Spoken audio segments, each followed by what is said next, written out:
Bullhouse started as a hobby sort of business back in 2016. So I was a home brewer, same as most of the local breweries in Northern Ireland. There's 33 independent breweries uh, as of 29 or 2020. We're in that. So yeah, it started as a hobby. Started homebrewing in 2011, and then I was at uni at that stage, and I came home, and then was working in office jobs, not really enjoying my jobs too much. And I grew up on a farm, so I was in a lucky position to have an outbuilding that I was able to convert into the brewery. So I spent about a year doing that from 2015 to 2016, and then started it while I was still working full time. So worked alongside doing the brewery on my own for about 18 months, and then just at the end of 2017, then I had my notice in and went full time at the brewery, which was a hard decision to make, but it was the right one in the end. It's hard in terms of where it depends where you are in your life and all the rest. I didn't have any uh, real people depending on me, and didn't have. I was able to get a house or get a mortgage before leaving my job, which was handy. And then yeah, probably left it where I was struggling for the first year to make enough to make ends meet, but it's slowly been building since then. So there's now two guys employed as well.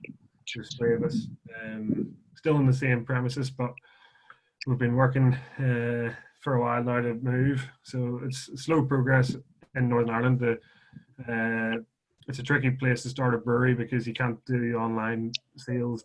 You can't do any direct sales to the public. It's probably the only place in Western Europe or in the Western world that you can't do that. And the pub market or the pub trade in Northern Ireland is extremely tied to the multinationals because as a direct result of the licensing legislation. So there's a finite number of licenses. So a license costs an awful lot of money. Some areas, they're like hen's teeth because you can't move a license. It's very difficult to move a license from one area into another area. So even multinationals struggle to get licenses because if anybody puts an objection in, it's nearly impossible to get it through the courts. So Wetherspoons, for example, have two premises in Belfast and they can't get licenses for them. Lidl have been struggling to get licenses. They managed to get one for a shop in Dundonald recently. But yeah, so for a small startup, it's impossible to get a license. Some of the local distilleries have been able to successfully get them, but they've been very well financed. So Bullhouse has been completely bootstrapped from the start, so haven't taken on any external investment. But we're in the process of potentially going down that route. So we have a premises which we've been working on for about 20 months in East Belfast. So we're just at the final stage of potentially getting a license for it. But even to get a feasibility study done to check it's viable to get a license is about $2.5 grand.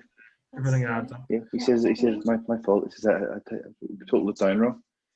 License, but he says top around the price of a license has come down after lockdown from about 80,000 to about 60,000, but then legal fees could be another 60,000 to 70,000 if there's any objections. So yeah, and there's no guarantee. So you spend £130,000 and have nothing to show for it because there's no guarantee you'll be able to even on appeal. If somebody objects to you trying to get a license, then they can reject it in the courts, in the High Court, even if the County Court grants a license. So basically, the bane of our life is licensing, and there's so many barriers to doing business, and specifically in Northern Ireland. We've been tempted a few times to upship and move across the water to GB, where it's a lot easier to do business.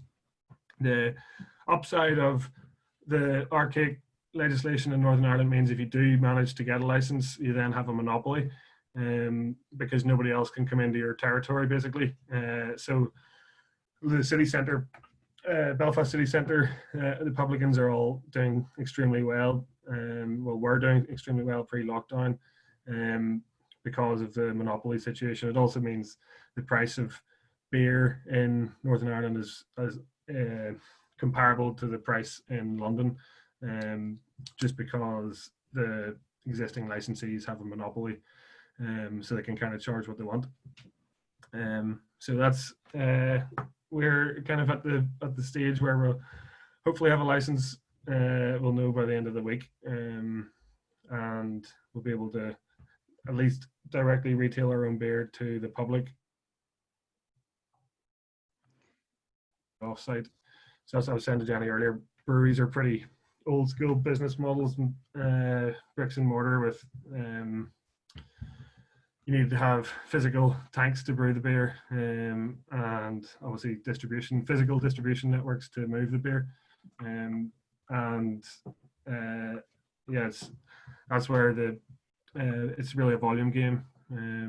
So getting the distribution networks nailed down at the start is key. Most people want to see that you've had some level of success locally before taking you on across the water or down south. So that's where it's a tricky one, because the local market is so small. Craft beer market share in Northern Ireland is less than 1% of a tiny market. Craft beer market share in the Republic is about 3%. In GB, it's about 8%, and in the States, it's up 26%.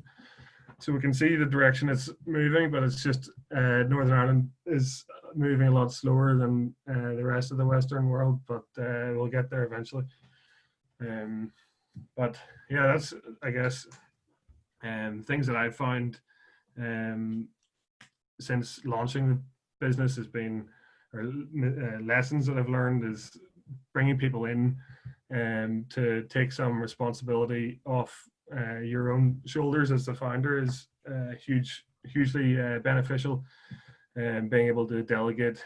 So now I've got to the stage where I can delegate all the brewing, most of the packaging, to the guys that work at the brewery, so then I can work on trying to work on the business rather than working in the business, because there's so much admin and other behind the scenes work that goes on that if you take it all on yourself, it's overwhelming at times, and it's a big it takes a big strain on your mental health and everything else.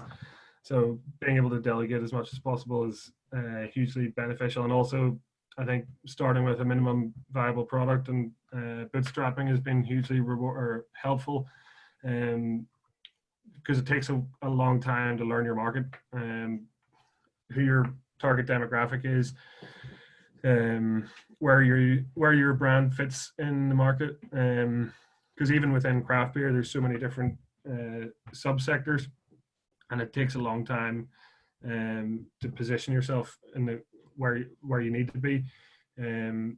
So I think if we had started out with a load of investment at the start, you probably would have made a lot of expensive mistakes. Whenever you start out and bootstrap, it doesn't, any mistakes you make are not too costly. So that's even in terms of getting a product to market with a brand, that knowing that you can change it without it costing too much money to change, and being agile and being nimble has been key to us in terms of maintaining the business and growing it. So yeah, that's the where we've been at, and also trying to keep our overheads as low as possible. We could have moved premises a while ago without any direct retail sales. It's a very difficult game to make any money in distribution only. So keeping the overheads down is extremely key. I know most of the breweries, out of the 33 breweries in Northern Ireland, most of them are still hobby businesses and haven't progressed too much. None of them are making huge amounts of money because of the fact that we can't do our direct retail sales. So some breweries have been more successful in securing export than others. Another thing, a lot of, and from the brewing industry, most of those breweries, whenever they start up, have a very localized outlook. But you have to think outside Northern Ireland before, or whenever you're starting. I've spoken to about 6 or 7 guys who've been starting breweries and at the very start of their journey, and they're all thinking about what the local off license is going to want and what the very local market is going to want, and you have to say to them that they're not going to get their volume shifting it through those small shops. They're going to get their volume sending stuff to GB and sending stuff into the Republic, and the market is so small that you have to think outside Northern Ireland to start with, which is a tough concept to get your head around whenever you're just starting, because you obviously want to be able to have a viable business operating just in your local market before you even think about export. But that's just the way you have to do it, and it's a competitive market across the water. Even though the market's so much bigger, it is quite competitive. The customers are a lot more forgiving in your local market in terms of quality, product quality, and product knowledge as well. So whenever you're trying to grow the business across the water, you have to be a lot more professional, and you have to make sure that your product quality is going to stand up to the competition in much more heavily financed, bigger businesses. So that's what we found. But yeah, I guess there's a lot of comparisons between. You probably wouldn't make the comparison, without having to think about it. But there's a lot of comparisons between the beer industry and the fashion industry. So as much as the product quality, needs to be good, the brand needs to be able to stand up in its own target demographic. So that's what we've found is, you've got maybe, there's 2,500 breweries in the UK. Probably, 2,000 of those are all making beer of a similar quality. So where do the breweries that are really growing really quickly, where do they get their traction from? And it's all from their market position and their branding. And obviously having good quality beer, and brewing the right styles of beer, but also positioning themselves in such a way that they become desirable through scarcity marketing, and constantly innovating and coming up with new products all the time. So the kind of traditional beer business model of having 1 or 2 products and pushing them nationwide distribution, pushing them everywhere, is only really for the big multinational companies. The market we're operating in is a lot more agile and a lot more niche, and people are always looking for the next big thing, or the next crazy ingredient. So yeah, you're never going to be able to compete with the multinationals at their game. So the only way we can compete and be successful is to operate in a way that they can't, which is through being agile and being nimble. But yeah, coronavirus has been a blessing in disguise for breweries locally, because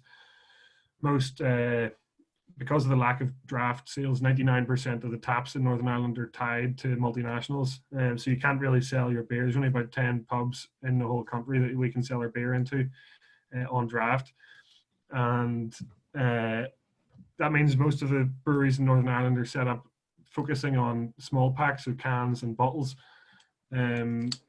Traditional startup breweries in England would focus primarily on draft, because it's so much easier. You don't have to have all the packaging equipment for cans and bottles, and they have a market for it. But obviously, whenever coronavirus came in and lockdown started, all the breweries in England were scuppered because they didn't have any way of getting their product out to the market. Whereas all the local breweries here in Northern Ireland were able to focus on what we know. And then we've also been able to team up with off licenses to be able to offer direct retail sales from the brewery, which has been hugely beneficial. So that's been a blessing in disguise. The downside about coronavirus has been, because all the multinationals have moved to small pack as well. So Guinness, for example, owned by Diageo, they package 300,000 litres of beer in Belfast every day, which is tankered up from St James's Gate, and that's packaged at in East Belfast and Marshall's Road, and that all goes into cans. But because they've not been able to sell any kegs, they've shifted, so they're now selling everything in cans. So they've had to start canning some beer in Belgium as well. But because of the sheer volume of beer that these guys are putting out, there's now a global shortage of cans.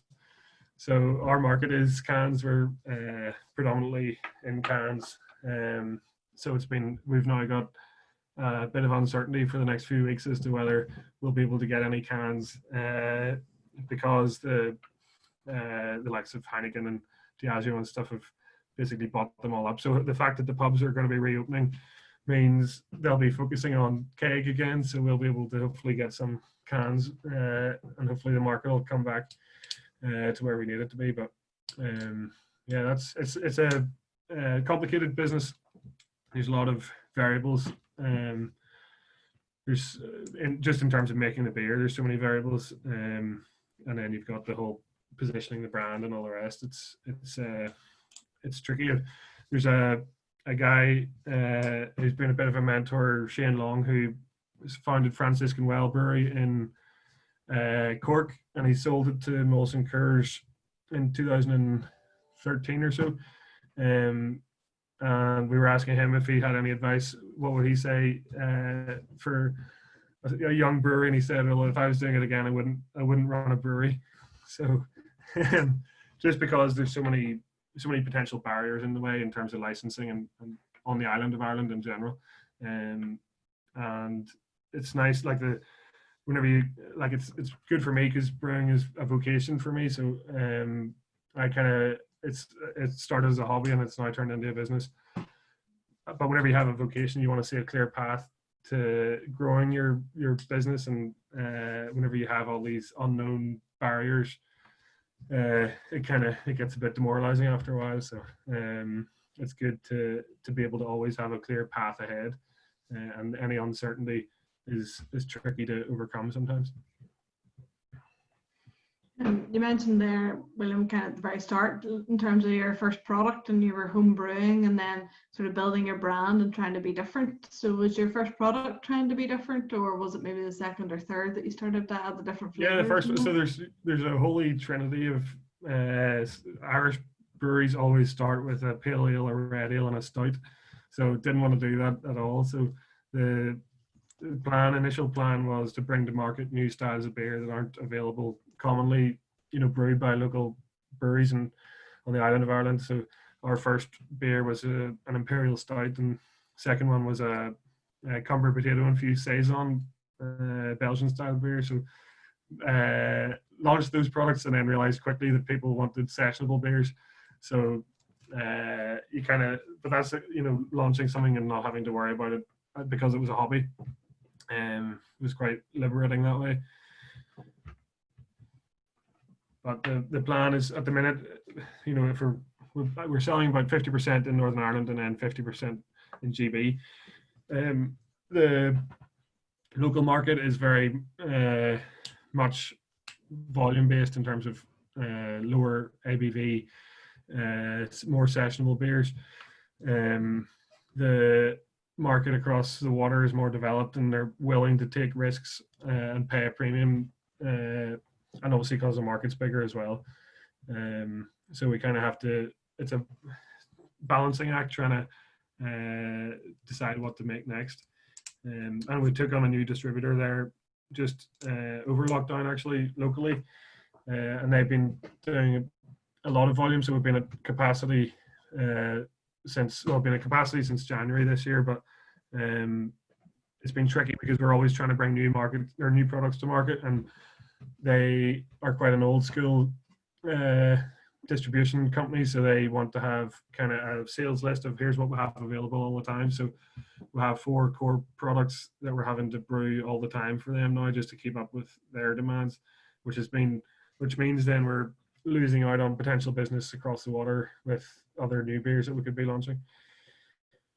But thankfully, we've been able to put an order in for equipment, which is arriving at the end of July, so be able to treble capacity. Guys, do you have any questions there?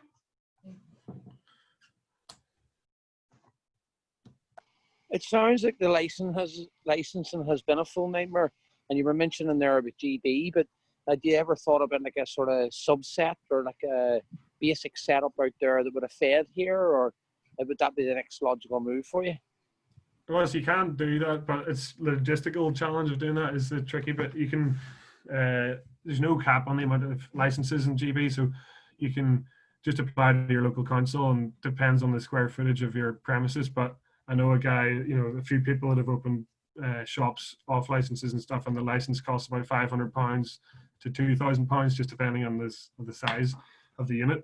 And there's no other barriers. So you could, in theory, brew the beer in Northern Ireland, send it over to a warehouse in England, which is licensed, and then send it directly back to the public in Northern Ireland from England. But it's just, you'd be having, it's the logistics of doing that are difficult. Is it the case then, just to tap into that the drink literally has to leave? If you take somebody who bought something off Amazon or something, so the drink would actually have to leave GB. It couldn't be just by the point of sale. So that's where the Hatfield House actually got in trouble, because the beer has to be dispensed or packed and shipped from the licensed premises. So they were selling beer at the back of a van, which is technically illegal. In their case, they submitted a High Court ruling or appeal, and the judge said, because of coronavirus, if you're able to come up with some solution and the police are happy with it, we'll kind of turn a blind eye to it, even though it's illegal. If you can come to an agreement or an arrangement with the police that they're happy with it, then because of coronavirus, we're happy to let you continue trading. But it has to be packed and shipped from the licensed premises, and the payment has to be made to the licensee as well. And I mean, on your website, obviously, you can order the cans now. Is that because of the COVID, or? Yeah, well, that's, again, we've actually been lobbying still, even during lockdown, to try and put emergency legislation in place to allow us to sell directly. We can do it, but only because we have a close relationship with a local off license. So the beer it looks like it's coming directly from us, but it has to be sent to the off license and then sent out to the customer from the off license. And the payment has to be made, even though the payment is made on our website, the money is going into the off license's account, and then we invoice them for the pleasure minus commission. See, that sort of sounds like the setup that I've been trying to achieve for being able to sell the ingredients for our batch buddies. Yeah, you'd have to work with a licensee, but that's where we thought it was unfair, because if you have a close relationship with a licensee, I was lucky in that we were the first brewery to do the service, but a lot of startup breweries didn't have any existing relationships with licensees, or breweries in rural locations don't have a good off license nearby to link up with.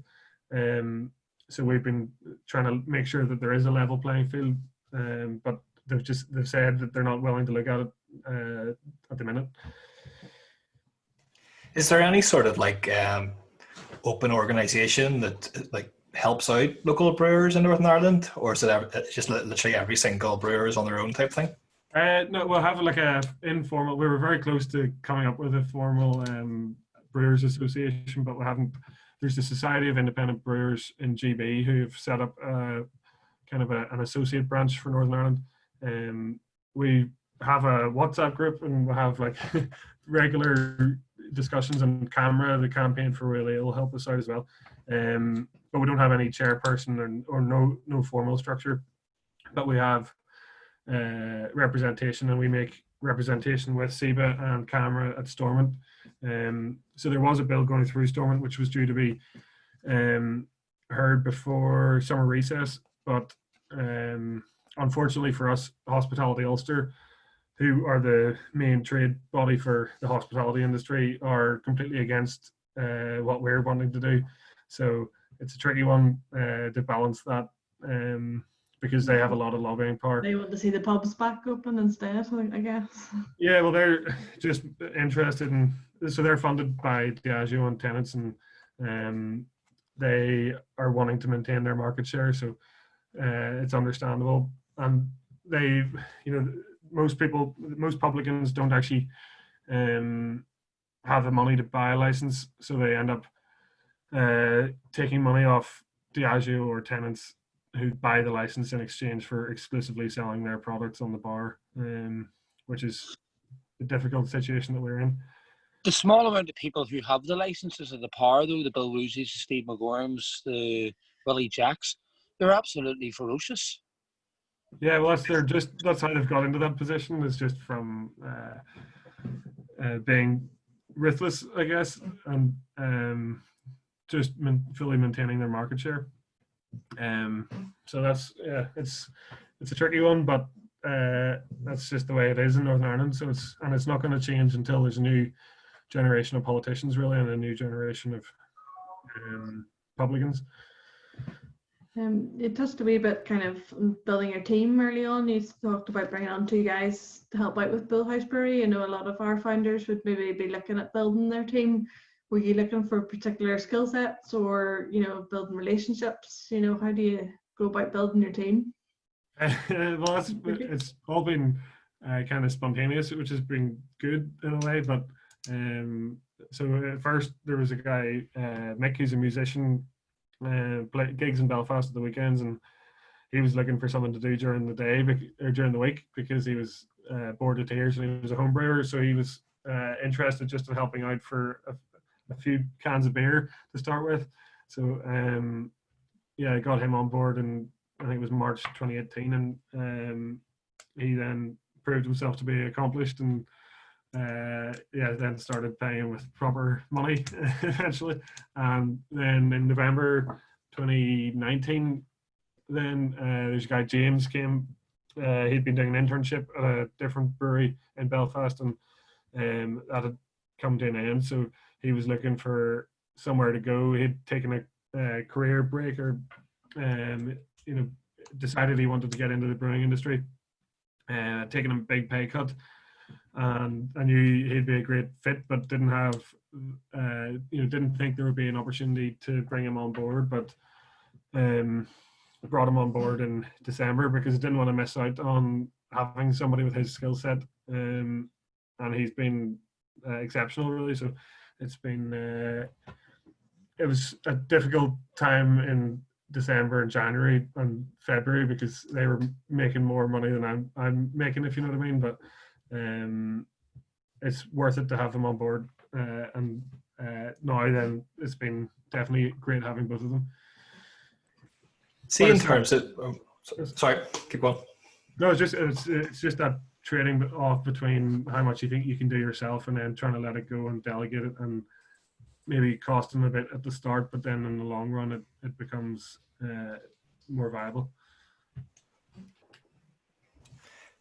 Just going to add, see, in terms of, I noticed some of your beers, you've been like working with other brands, the likes of Assisi's and the restaurant Edo. Was that sort of something that just came to you, or is it something you've been sort of thinking about targeting? Like, is it a plan type thing, or is it?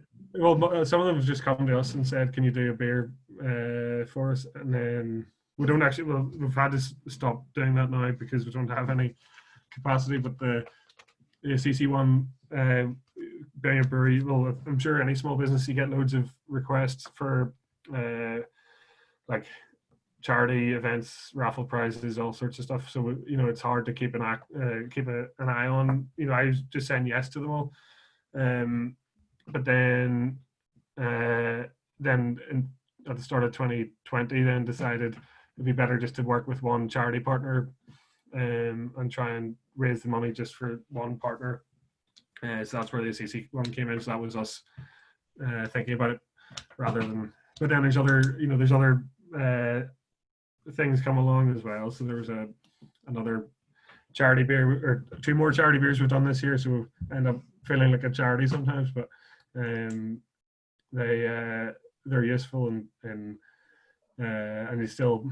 we try and make sure we support organizations that we feel deserve support. Well, it's another audience of reach potentially, as you say, sort of back to that, could potentially cost a wee bit at the start, but in the long term, new audience potentially. Yeah. Which I suppose ties a wee bit into the brand. Obviously you mentioned coming from the farm background and brewing in a tank linked into the farm. Obviously it's into the name. It's a great name in terms of the Bullhouse Brewery, but sort of building that brand and that piece, you want to have a sort of touch on how do you reach that market and build that brand, being a wee bit different. I mean, obviously some of the names there, raspberry and lots of really cool different names, all adds to the story. Yeah, well, I think we didn't want to be pigeonholed in like a farm brewery, but it's that's probably the most important thing, and the time we spend the most time thinking about is brand positioning, and it's critical. It's hard to stress enough how critical it is in beer. So yeah, you're always evolving and trying to make it better, and trying to reassess and make sure that it still works and it's still viable. There's interestingly, there's a brewery in Wales, North Wales. We're operating. It started about the same time as Bullhouse in 2016. The guy did it for about 2 years as a cask focused brewery. So the old traditional hand pump that they have across the water. He realized it wasn't really that viable doing that distribution model and selling those beers at a lower margin to get more volume. And he completely rebranded, started a brand new brand at the start of 2018, and they're now absolutely flying, massive success, way bigger than what we're doing. So it shows that you don't have to, even if you think you've got your brand, you can still adjust it, and you can, even if you wanted to, you can do a complete rebrand. And because of where the craft beer market is at the minute, and people are always looking for the next big thing or the next thing to discover, it helps in that regard that you can always be changing and always adapting. You don't have to be set in your ways. So it's interesting. And I suppose tell us a bit more about your top seller. What would be your top seller if we're going to head out and try some of these? Locally or across into England. We've got a few here from Bernie will be over in England, and Gutham actually is based down in Dublin. So we've a bit of a reach, Yeah, well, the best sellers are Small Axe and Road Tripping, which are both like pale, hoppy, sessionable beers. And yeah, it's trying to. We've got a few draft handles locally as well, which has been tricky. But once you get a tap somewhere, you have to make sure it's going to be consistent and make sure that you're going to have a good supply of it. So, yeah, those are the beers that we brew most regularly. Probably 50% of production would be those two beers. So, yeah, it's that balancing act, between keeping the existing customers happy and trying to get new customers in. Sounds good. And what sort of local off licenses? I know we're based in White Abbey down the Sipster. Have been able to find them. The Vineyard was mentioned earlier. There's like the Vineyard, obviously. Any of the independent, not any of the chain off licenses. So that's a decision we've taken, because if you do go into any of the chains, then all the independents stop stocking you, because they can't compete on price.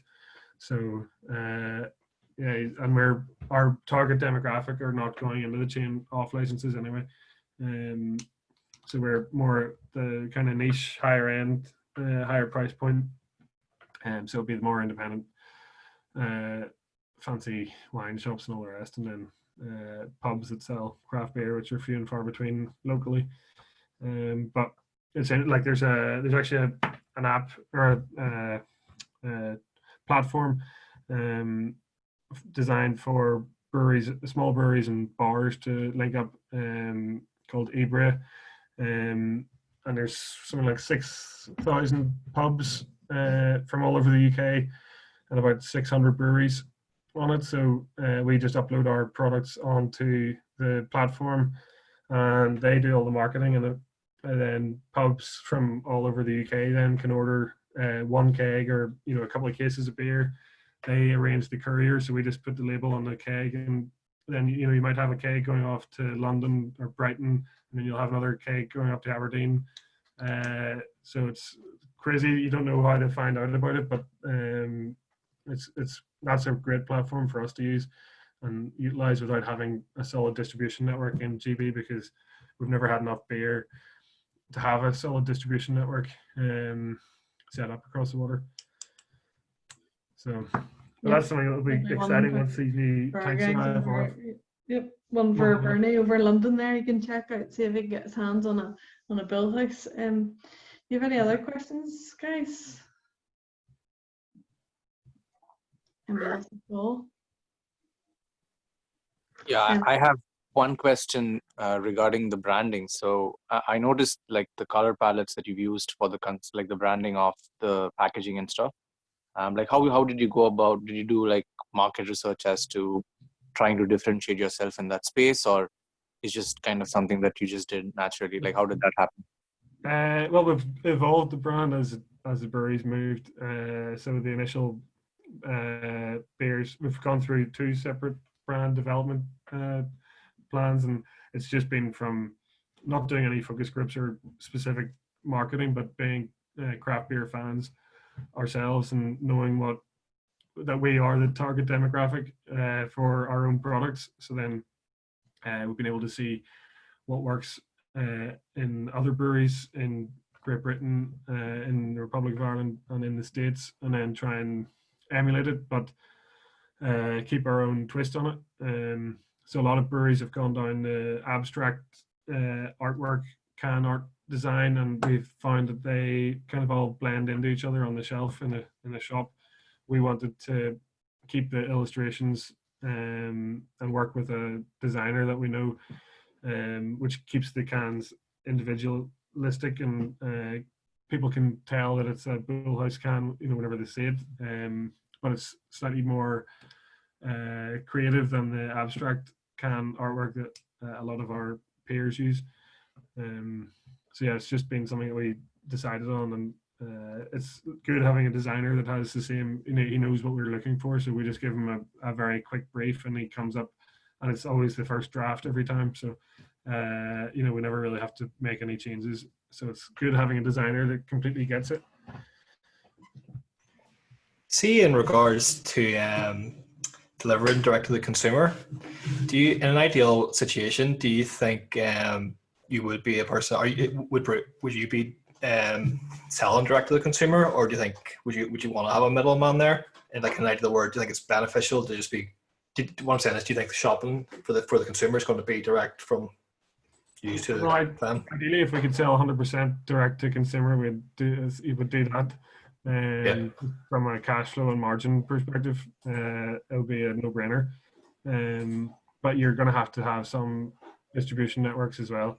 But yeah, ideally, if we can sell as much directly to the public as possible, it'd be great.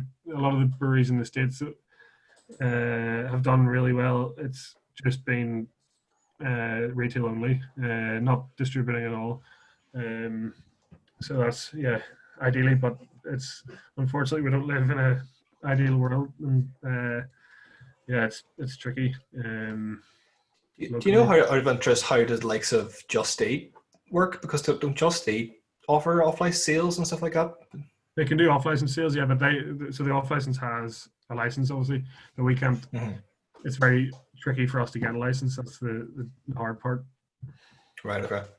It's the barrier to getting a license. In theory, we could, purchase a license and move it to where the brewery is at the minute, but we wouldn't be able to do any retail sales there because it's on a farm and it's in the middle of nowhere. So you'd only be able to do online sales. But yeah, if you have an off license, can you sell online anywhere, or is it just in a certain jurisdiction? Yeah, you can sell anywhere. Yeah. Okay, cool. So, but yeah, that's again another tricky thing is a lot of licenses were bought up by supermarkets and stuff during the Troubles whenever a pub got bombed out or whatever, and they're using a full pub license just to do off sales. So the likes of the Marks and Spencers at Ballyhack, tiny little off license section. It's only, they've got about 30 bottles of wine to choose from, and that's using a full pub license. Because it's easier for them to get a full pub license than it was to get an off license. Because Winemark have a stranglehold on the off license sector. So essentially that's the sticking point, because there's a Winemark or a Russell Cellars nearly everywhere you want to go. There's 280 stores, I think, across Northern Ireland. So they can thwart even the multinational supermarket chains from getting a license. So yeah, it's a complicated world we live in, but there's a lot of backhanders and side deals that go on in the license trade that nobody's aware of, and we're only becoming aware of. And it can be expensive if you want to operate in certain areas. So even Lidl in Dundonald couldn't get an off license, so they I don't know if there was some press around it back in March and February time. They're opening a pub, which is going to be the first ever Lidl pub in the world, which is going to be in Dundonald, because they were like, well, if we can't get an off license and we're going to have to go down the full pub license route, we might as well open a pub because we're going to have the pub license. So they're opening the first ever It's Lidl going to be pub. in the supermarket. They're building it on the side of the supermarket. So it's just at the park and ride at Dundonald. So So that's a bit like one of the adult crashes, isn't it? Like the man, the clothes shops have video games for the dad to play while the mum goes and shops, and in Dundonald there's going to be a pub where you put the man while everybody else shops. Yeah, could be the case, but that's, again, there's a Winemark beside there, so, and there's an Asda with a license, so they're both objected to an off license, so they were able to buy the pub that had burnt out conveniently across the street. So quite cynical about all these side deals and stuff, but that's just the way it works here, unfortunately. And yeah, I think it's a fantastic story. It's great to see the success and seeing to continue from, going from strength to strength, and there's anything we can do to help promote or spread the word, or, anything at all, any good news that you want us to share with our community, we'd be delighted to. So we have with the Raise Startup community, and we have the Digital Circle startup kind of founders looking at the Digital Circle world as well. So if you have good news coming out in terms of getting new premises and that type of thing, we'll be happy to share it out and get more people to be buying from you. Yes, thanks very much. Well, hopefully we'll know by the end of this week whether we're moving forward or moving sideways, so we'll see. But yeah, thanks very much, and same here. If you need me to do anything or whatever, happy to help. And yeah, next time we're down in the local independent off license, we'll keep an eye out for it. Guys, you have any other comments or questions? No, it's been really informative. I mean, I've been looking at, because I like rum, I was thinking of making my own rum. I have a few friends that do a lot of homebrew in elderflower wine and everything, but there's one of them's got 40 litres of it that they've made this summer. But it's that idea of, well, it's always going to be a hobby. You can't go any further than that, and that's kind of disappointing.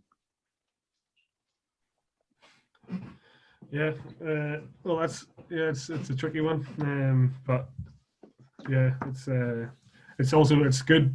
It can be dangerous turning a hobby into a business, but you can just ruin a good hobby. But I'm still passionate about the beer, which is good, and even though I like to be doing more of the brewing side of things, but yeah, that's something. It's you don't know whether whenever you start a business, how it's going to progress, and you don't know what you actually prefer doing. Do you prefer just making the product, or do you prefer running the business? I'm probably more prefer making the product, but you end up in the position where you're running the business, instead of making the product. So you've got to toss it up all the time and weigh up what you want to be doing and what makes you happy, sort of thing. As long as you still get to taste test it, that's the most important bit. Yeah, no, well, that's again the other benefit of doing direct retail sales is, if you're just doing distribution, you'd never see people enjoying the beer. You never, the beer goes off on a pallet and you don't know who drinks it. You don't know where they're, what's happening to it.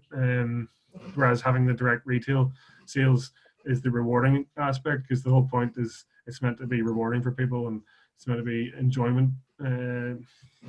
Brings people together and all the rest. So having that direct retail sales will be, if we can get it, will be much more rewarding for us, I think, as well. You get the good news stories coming back from the customers about how they really enjoyed it. That's the nice feeling, isn't it, at the end of the day, as well as the money's made on it too. But well, you also get the bad feedback as well, because there's an app called Untapped, and there's so many drinkers on it. We've got about 6,500 check-ins, I think, people reviewing the beer, and you get all sorts of comments on it. But you get somebody that it's all rated out of 5, and you'll get somebody that maybe has a stout, and then they'll rate it 0.5, and they'll say, I don't like dark beer.